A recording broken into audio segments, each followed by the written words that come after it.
નમસ્કાર વિદ્યાર્થી મિત્રો, સ્વાગત છે તમારું બેઝિક મેથ્સની અંદર. આજે આપણે ભણીશું ટકાવારી એટલે કે પર્સન્ટેજ.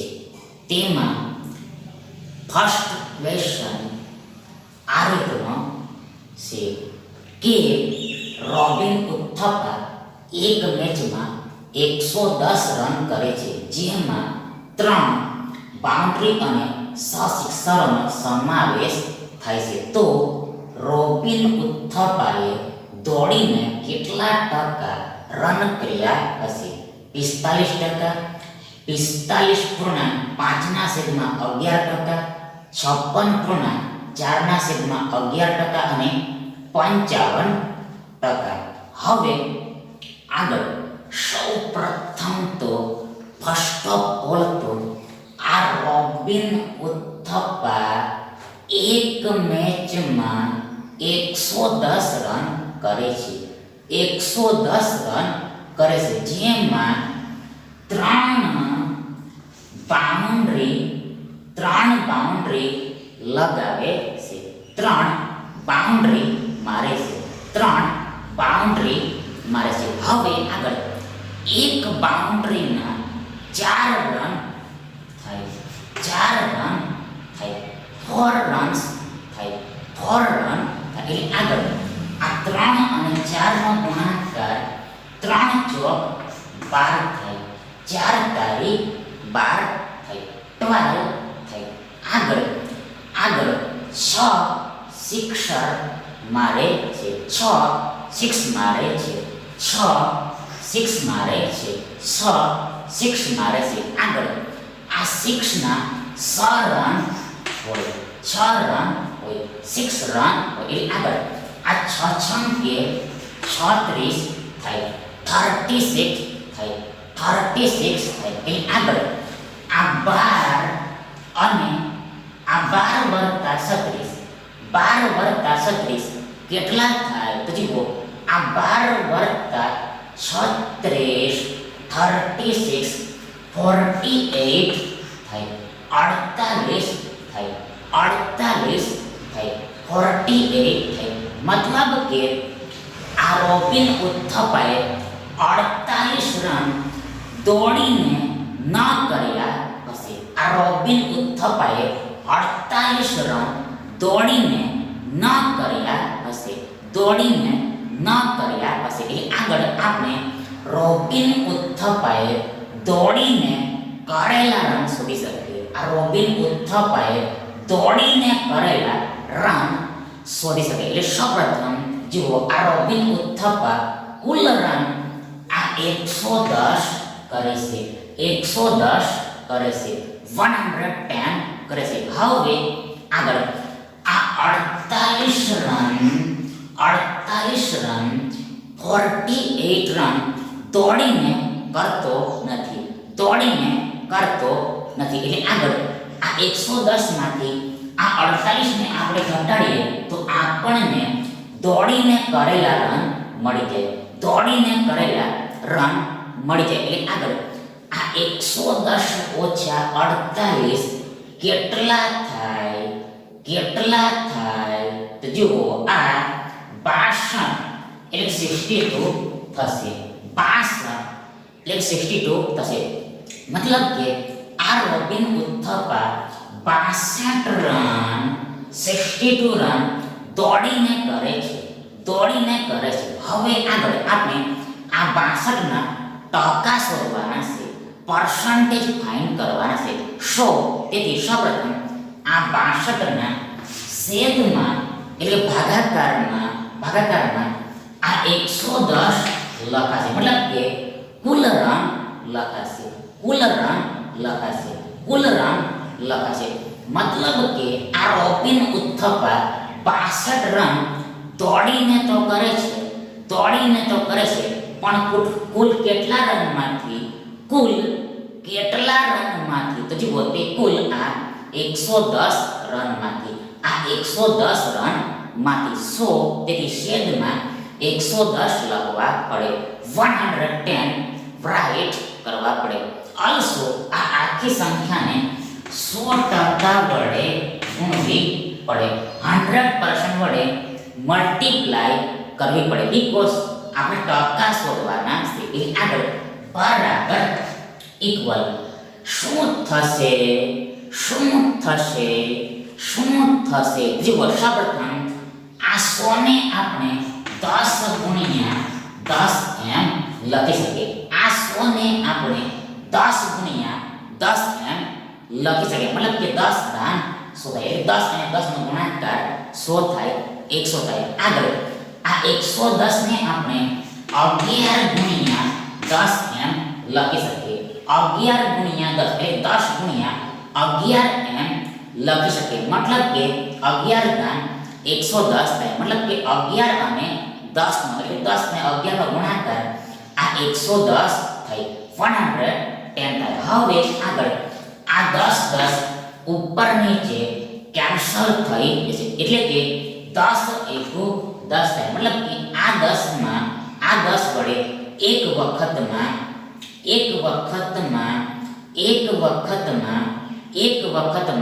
ભાગ લાગે, એક વખતમાં ભાગ લાગે.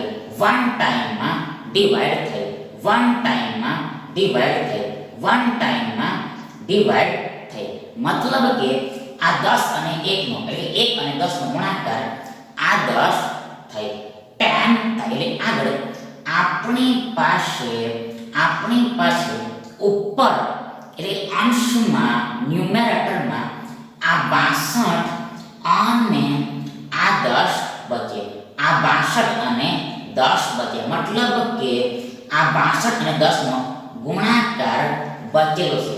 અને છેદમાં એટલે ભાગાકારમાં એટલે નીચે એટલે કે બિલો આ 11 બચેલા છે, 11 શેષ છે, 11 રિમેન્સ છે, 11 રિમેન્સ છે. એટલે આગળ સૌપ્રથમ આ 62 ગુણ્યા 10 620 થાય, 620 થાય, મતલબ કે આ 62 એકુ 62 થાય. આગળ આ શૂન્ય 62 ની પાછળ લાગી જાય, 62 ની પાછળ લાગી જાય. આગળ છેદમાં એટલે ભાગાકારમાં આ 11 છે, 11 છે. આગળ આ ટકા તો છે, પર્સન્ટેજ તો છે, મતલબ કે ટકાનો ચિહ્ન હતો છે, ટકાનો ચિહ્ન હતો છે. એટલે આગળ આ 620 ને આ 11 વડે ભાગ આપવાનો છે, આ 620 ને આ 11 વડે ભાગ આપવાનો છે, 11 વડે ડિવાઈડ કરવાનું છે. એટલે સૌપ્રથમ અહીંયા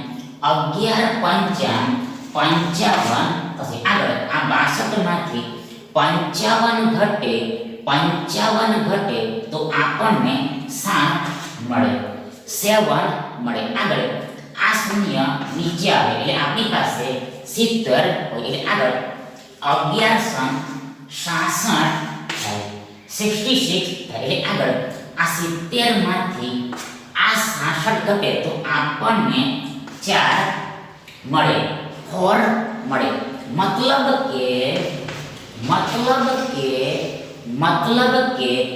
આ 620 ભાગ્યા 11, આ 620 ભાગ્યા 11 બરાબર ઇક્વલ આ 56 પૂર્ણાંક 4 ના છેદમાં 11 થાય.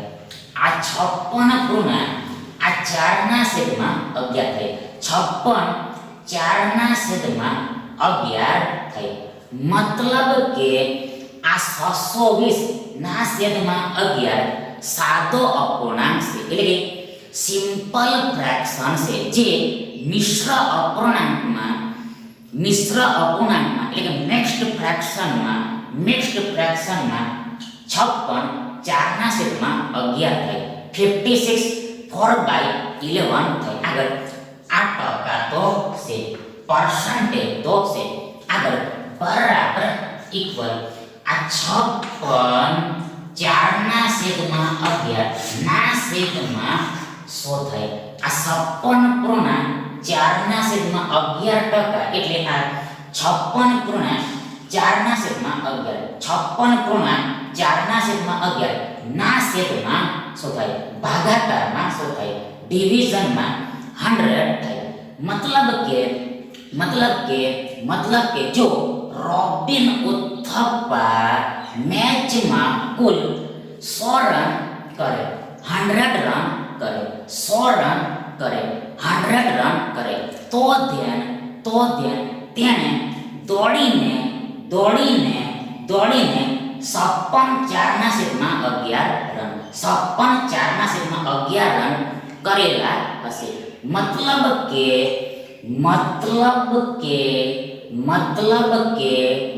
કે જો કુલ 110 રન માંથી 62 રન દોડીને કરવામાં આવે 62 રન દોડીને કરવામાં આવે તો આ બાબતને આ વસ્તુને ટકામાં એટલે પર્સન્ટેજમાં આ 56/4/11 કહેવાય આ 56/4/11 કહેવાય મતલબ કે રોબિન ઉથપ્પાએ દોડીને આ 56/4/11% રન કર્યા હશે તેથી આ વિકલ્પ છે તમારો સાચો વિકલ્પ થશે હવે આગળ સેકન્ડ ક્વેશ્ચન આ રીતનો છે કે 35,000 વસ્તીવાળા પોપ્યુલેશન વાળા એક ગામમાં વન વિલેજમાં 60% લોકો શિક્ષિત છે ભણેલા છે તો આ ગામમાં અશિક્ષિત લોકોની સંખ્યા કેટલી હશે 14,000 12,000 9,000 અને 15,000 હવે આગળ સૌપ્રથમ તો ફર્સ્ટ ઓફ ઓલ તો આ ગામની કુલ વસ્તી ટોટલ પોપ્યુલેશન આ 35,000 છે 35,000 છે આગળ આ ગામમાં 60% લોકો શિક્ષિત છે 60% લોકો શિક્ષિત છે મતલબ કે ભણેલા છે એજ્યુકેટેડ છે એટલે આગળ આપણે અશિક્ષિત લોકોની સંખ્યાના ટકા શોધી શકીએ અશિક્ષિત લોકોની સંખ્યાના ટકા શોધી શકીએ તો જુઓ તેના માટે 100% માંથી આ 60%ને ઘટાડવા પડે આ 100% માંથી આ 60%ને ઘટાડવા પડે મતલબ કે કુલ વસ્તી 100% કહેવાય ટોટલ પોપ્યુલેશન 100% કહેવાય એટલે આગળ આ કુલ વસ્તીમાંથી આ શિક્ષિત વસ્તી ઘટાડવામાં આવે તો આપણને અશિક્ષિત વસ્તી મળે મતલબ કે ટકામાં મળે એટલે આગળ આ 100% ઓછા 40% બરાબર આ 100% ઓછા 60% આ 100% ઓછા 60% બરાબર 40% થાય 40% થાય 40% મતલબ કે 40% લોકો અશિક્ષિત હશે 40% લોકો અશિક્ષિત હશે હવે આગળ આપણે સંખ્યા શોધવાની છે નંબર ફાઇન્ડ કરવાનો છે તો આગળ આ સંખ્યા એટલે કે આ નંબર આ 35,000 ના આ 40% બરાબર ઇક્વલ થાય આ સંખ્યા આ નંબર આ 35,000 ના આ 40% બરાબર ઇક્વલ થાય મતલબ કે કુલ વસ્તીના 40% બરાબર થાય એટલે આગળ આ 35,000 ગુણ્યા 40 ના છેદમાં 100 થાય મતલબ કે આ 35,000 ના 35,000 આગળ ના એટલે ગુણ્યા સમજવાનું હોય છે that ease of equal to into understand કરવાનું હોય છે આગળ 40% એટલે 40 ના છેદમાં 100 કહેવાય એટલે કે 40 ભાગ્યા 100 કહેવાય મતલબ કે ટકા એટલે છેદમાં 100 થાય ભાગાકારમાં 100 થાય ડિનોમિનેટરમાં 100 થાય ડિવિઝનમાં 100 થાય એટલે આગળ બરાબર શું થશે જુઓ સૌપ્રથમ ફર્સ્ટ ઓફ ઓલ આ ડબલ શૂન્યો ઉપર નીચે કેન્સલ થઈ જશે એટલે કે 100 ઉપર નીચે કેન્સલ થઈ જશે કઈ રીતે જુઓ સૌપ્રથમ આ 35,000 ને આપણે આ 350 ગુણ્યા 6 એમ લખી શકીએ આગળ આ 100 ને આપણે આ 1 ગુણ્યા 100 એમ લખી શકીએ એટલે આગળ આ 100 ઉપર નીચે કેન્સલ થઈ જાય એટલે આપણી પાસે આ 350 એટલે 350 અને આ 40 બચે મતલબ કે 350 અને 40 નો ગુણાકાર બચે એટલે સૌપ્રથમ આ 35 અને 4 નો ગુણાકાર કરવો પડે મલ્ટીપ્લિકેશન કરવું પડે પ્રોડક્ટ કરવો પડે એટલે સૌપ્રથમ 35 દૂ 70 થાય આગળ 70 દૂ 140 થાય 140 થાય ફરીથી એકવાર 35 દૂ 70 થાય આગળ 70 દૂ 140 થાય મતલબ કે 35 ચોક 140 થાય 35 ચોક 140 થાય આગળ આ બે શૂન્યો શેષ છે જે આ 140 ની પાછળ લાગી જશે મતલબ કે આ 350 ગુણ્યા 40 આ 14000 થાય 14000 થાય મતલબ કે 35,000 ના 40% 14000 થાય 14000 થાય મતલબ કે આ ગામમાં અશિક્ષિત લોકોની સંખ્યા આ 14000 હશે 14,000 હશે સો તેથી આ વિકલ્પ એ તમારો સાચો વિકલ્પ થશે હવે આગળ થર્ડ ક્વેશ્ચન આ રીતનો છે કે મગનલાલ 650 માર્ક્સની પરીક્ષામાં 60% માર્ક્સ મેળવે છે તો મગનલાલને કેટલા માર્ક્સ આવ્યા હશે 360 390 520 અને 325 હવે આગળ સૌપ્રથમ તો પરીક્ષામાં કુલ માર્ક 650 છે ટોટલ માર્ક 650 છે હવે આગળ આ પરીક્ષામાં મગનલાલ 60% માર્ક્સ લાવે છે મગનલાલ 60% માર્ક્સ લાવે છે તો મગનલાલને કેટલા માર્ક્સ આવ્યા હશે તે શોધવાનું છે મતલબ કે અહીંયા ટકામાં માર્ક્સ આપી દીધેલા છે એટલે આપણે હકીકતમાં જે માર્ક્સ હશે રિયલમાં જે માર્ક્સ હશે તેને શોધવાના છે ફાઇન્ડ કરવાના છે એટલે સ્પષ્ટ છે કે ઇટ ઇઝ ક્લિયર ધેટ તે આ 650 ના 60% બરાબર ઇક્વલ થાય આ 650 ના આ 60% બરાબર થાય એટલે આગળ આ 650 ગુણ્યા આ 60 ના છેદમાં 100 થાય આ 650 આગળ ના એટલે ગુણ્યા 60% એટલે 60 ના છેદમાં 100 એટલે આગળ બરાબર ઇક્વલ શું થશે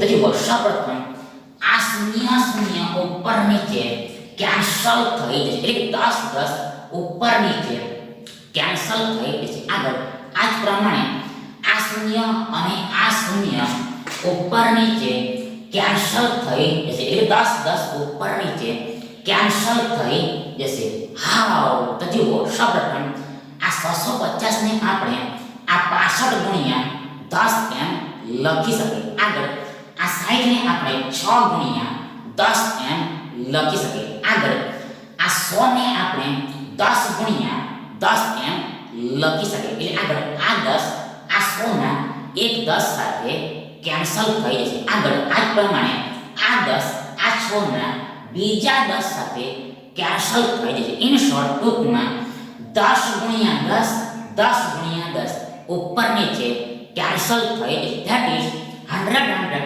એબો બેલો ડિલીટ થઈ જશે. એટલે આપણી પાસે ફક્ત માત્ર કેવળ ઓનલી જસ્ટ આ 65 ગુણ્યા 6 બચે. એટલે 65 અને 6 બચે. મતલબ કે આ 65 અને 6 નો ગુણાકાર કરવાનો થાય. એટલે સૌપ્રથમ ફર્સ્ટ ઓફ ઓલ આ 65 ને આપણે 60 વત્તા 5 એમ લખી શકીએ. આ 65 ને આપણે 60 વત્તા 5 એમ લખી શકીએ. એટલે આગળ આ 60 અને 6 નો ગુણાકાર કરવો પડે. એટલે સૌપ્રથમ આ 6 અને 6 નો ગુણાકાર 36 થાય, 36 થાય. આગળ આ શૂન્ય 36 ની પાછળ લાગી જાય. મતલબ કે 60 અને 6 નો ગુણાકાર 360 થાય. આગળ આ વત્તા છે, પ્લસ છે. આગળ આ 6 અને 5 નો ગુણાકાર 6 × 5 30 થાય, 30 થાય. મતલબ કે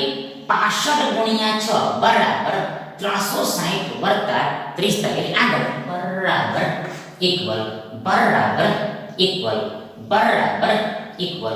390 થાય, 390 થાય. મતલબ કે આ 360 વત્તા 30 બરાબર 390 થાય, 390 થાય. મતલબ કે 650 ના એટલે 650 ના 60% 60% 390 થાય. मतलब के मगनलाल ने आ 390 मार्क्स આવ્યા છે. આ 390 માર્ક્સ આવ્યા છે. સો તેથી આ વિકલ્પ B તમારો સાચો વિકલ્પ થશે.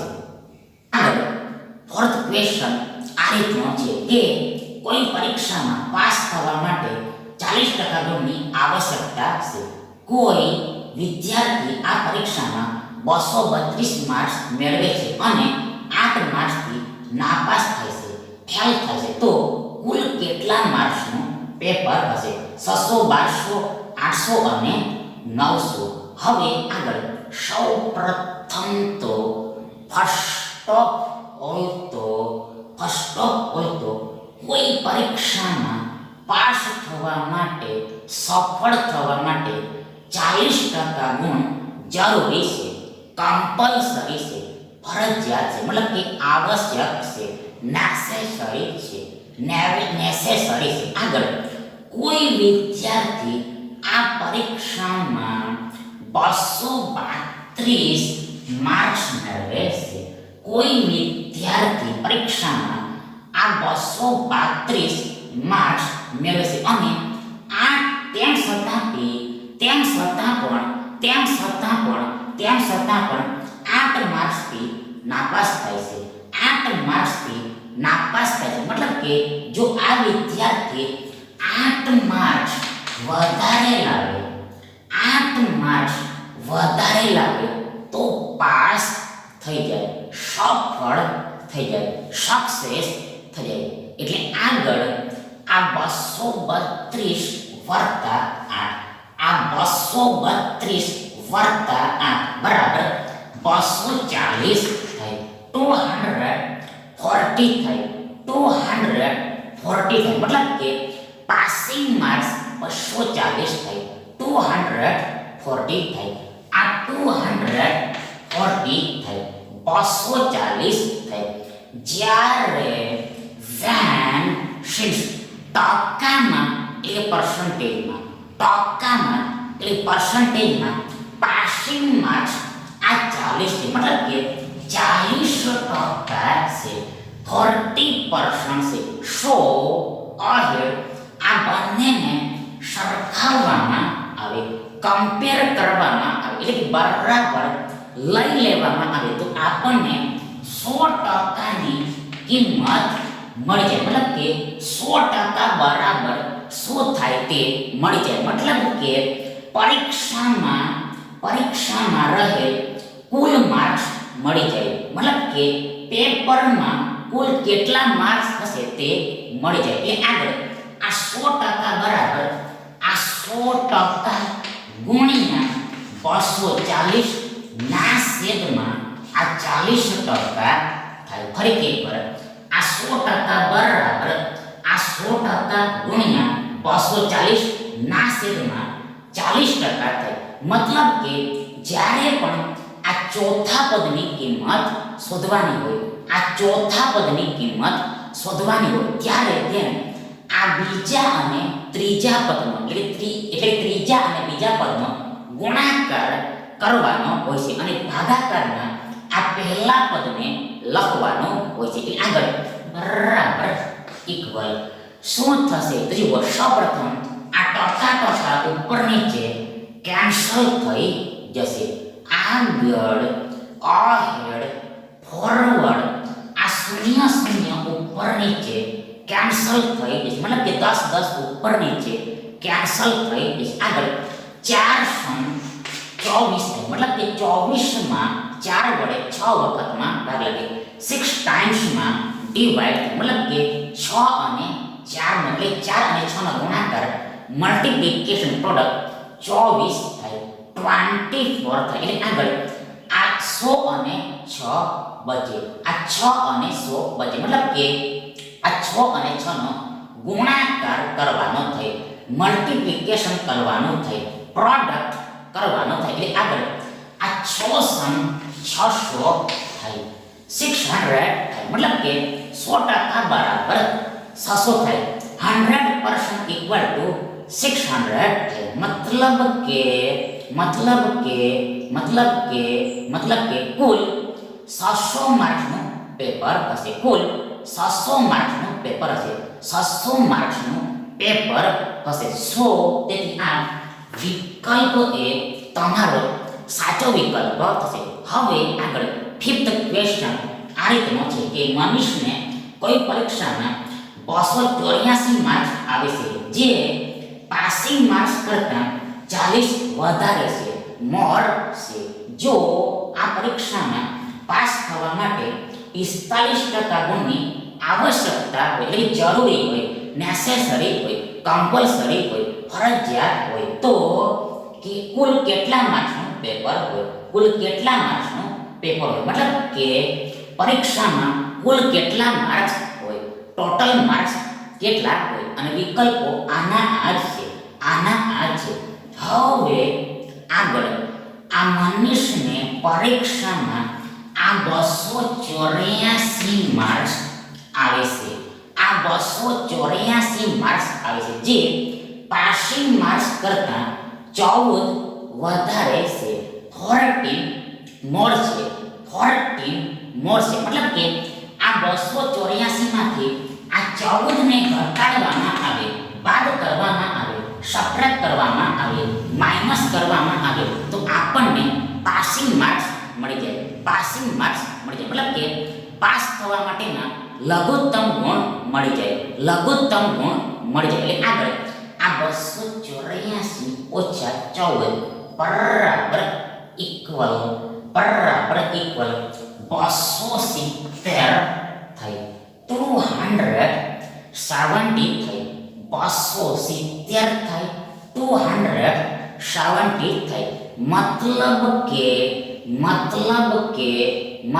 કે આ 270 પાસિંગ માર્ક્સ છે, આ 270 પાસિંગ માર્ક્સ છે.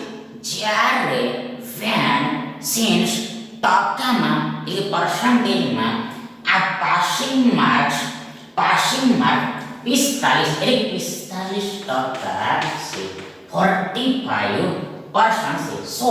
તેથી આ બંનેને સરખા લઈ લેવામાં આવે, ઇક્વલ લઈ લેવામાં આવે તો આપણને 100%ની કિંમત મળી જાય, 100%ની વેલ્યુ મળી જાય. મતલબ કે પેપરના કુલ માર્ક્સ મળી જાય. એટલે આગળ આ 100% બરાબર ઇક્વલ આ 270 ગુણ્યા 100% ના છેદમાં આ 45% થાય. આ 270 ગુણ્યા 100% ના છેદમાં આ 45% થાય. મતલબ કે આ ચોથા પદની એટલે કે અહીંયા શું આવે તે શોધવાનું હોય ત્યારે આ બંનેનો ગુણાકાર કરી દેવાનો હોય છે. આગળ આ ગુણાકારના છેદમાં આને લખવાનું હોય છે. આગળ બરાબર ઇક્વલ શું થશે જુઓ. સૌપ્રથમ આ ટકા ઉપર નીચે ડિલીટ થઈ જશે. આગળ આ 45 ને આપણે 9 ગુણ્યા 5 એમ લખી શકીએ. મતલબ કે 9 × 5 = 45 થાય. 5 × 9 = 45 એટલે 9 અને 5 નો એટલે 5 અને 9 નો ગુણાકાર 45 થાય. આગળ આ 9 તારીખ 27 થાય. 27 થાય. મતલબ કે આ 27 ને આ 9 વડે 3 વખતમાં ભાગ લાગે. મતલબ કે 3 અને 9 નો એટલે 9 અને 3 નો ગુણાકાર 27 થાય. આગળ આ 100 માં આ 5 વડે 20 વારમાં ભાગ લાગે. 20 આંટીમાં ભાગ લાગે. 20 ટાઈમ્સમાં ડિવાઈડ થાય. મતલબ કે 20 અને 5 નો એટલે 5 અને 20 નો ગુણાકાર મલ્ટીપ્લિકેશન પ્રોડક્ટ આ 100 થાય. 100 થાય. 100 થાય.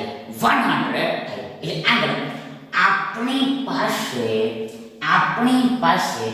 આ 30 અને આ 20 બચે. ફરીથી એકવાર આપણી પાસે આ 30 અને આ 20 બચે. મતલબ કે 30 અને 20 નો ગુણાકાર કરવાનો થાય. એટલે સૌપ્રથમ આ 3 દૂર 6 થાય અને આ 2 શૂન્યો આ 6 ની પાછળ લાગે. ધેટ ઇઝ 30 ગુણ્યા 20 600 થાય. 600 થાય. મતલબ કે 100% બરાબર 600 થાય. 100% ઇક્વલ ટુ 600 થાય. મતલબ કે કુલ 600 માર્ક્સનું પેપર હોય. 600 માર્ક્સનું પેપર હોય. તેથી ફરીથી આ વિકલ્પ એ તમારો સાચો વિકલ્પ થાય. Thank you.